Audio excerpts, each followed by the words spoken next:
Donald Trump appears to be losing the top military brass over his unhinged and disastrous speech. If you thought Trump's rallies were bad, wait until you hear what the reaction from the military brass was when Pete Hegseth tried to play defense secretary, war secretary, and then Trump came in and delivered a delusional, slurring and swollen, disjointed speech. We are learning that the generals didn't like it. One general said it was a, quote, total waste of money. Another said it, quote, could have been an email. These are 4-star generals, and when they are openly mocking the Secretary of Defense and the President of the United States, you know you've got a disaster on your hands, and there are major political implications here. The big show was Pete Hegseth lecturing generals about warrior ethos, grooming standards, and no fat people, please. He, of course, along with Trump, has renamed the Department of Defense the Department of War. He ranted about toxic leadership. He said to ensure peace, we must prepare for war. And then Trump came in, and Trump ranted about gold paper, thick, firm, hard paper that Trump is titillated by. Trump slurred his way to oblivion. And insiders say that the military brass didn't like it. Not only are there reports that Pete Hegseth has gone completely manic since the assassination of Charlie Kirk, just obsessed with his own security and lashing out and all of it, he's the guy Trump trusts the military to. And the generals seem to have seen it for what it was. I'm wondering, I'm thinking out loud, could it be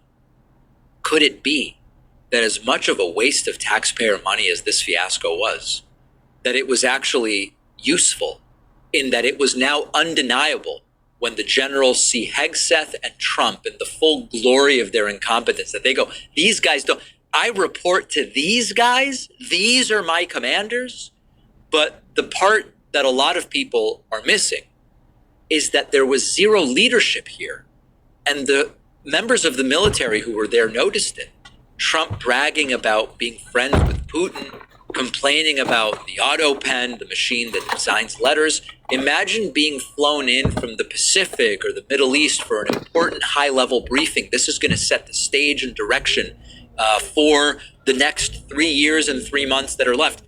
And then you insult the generals by rambling at them in this way. And so the reports are that the generals were disgusted and they resented being used as props by Donald Trump.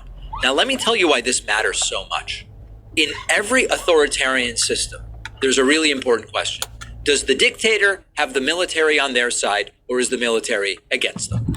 If the brass of the military is on your side, you can get away with almost anything. If the brass is laughing at you behind your back, if they don't respect you, if they believe you're wasting their time by flying them halfway around the world to rant about gold paper and have Hegseth say no fat people, you are weak. And what can really take down dictators and authoritarians is when they do not have the military behind them. So it's actually, as cartoonish as this was, as much of a waste of taxpayer money as it was, as pathetic as the entire thing was, it is critically important that it doesn't seem that Trump and Hegseth have the military brass behind them. And that actually should make us feel safer. The Department of War thing is pathetic. Hegseth keeps saying it like it's a magic spell. The Department of War, as if you repeat it enough, you're going to be strong. Trump did the same thing. He kept insisting he's respected, we're respected, I won 2020, I'm really tough. But saying you're tough over and over again to people like the top brass of our military suggests to them that you're actually insecure, which Trump is. It suggests to them that you are weak, which Trump is. And then Hegseth, with this whole no fat people thing, yet Trump is, claims to be 6'3", 235 or whatever. Trump's obese. We've all seen it.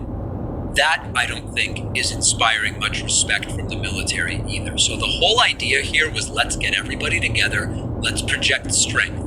They showed weakness, and they parade around their insecurities in front of the military brass. And the military brass, I don't believe, fell for it. So if the question was, does Trump have the military in his pocket, or doesn't he? It seems as though Whatever's going on in the lower ranks, I don't know. But the top brass did not seem impressed with this. For once, finally, that actually makes me feel a little bit safer, if it is indeed what is going on. Make sure you're getting the full daily audio podcast. It's on Spotify. It's on Apple Podcasts. This is just one part of that full hour show. We'll take a quick break. Spring produce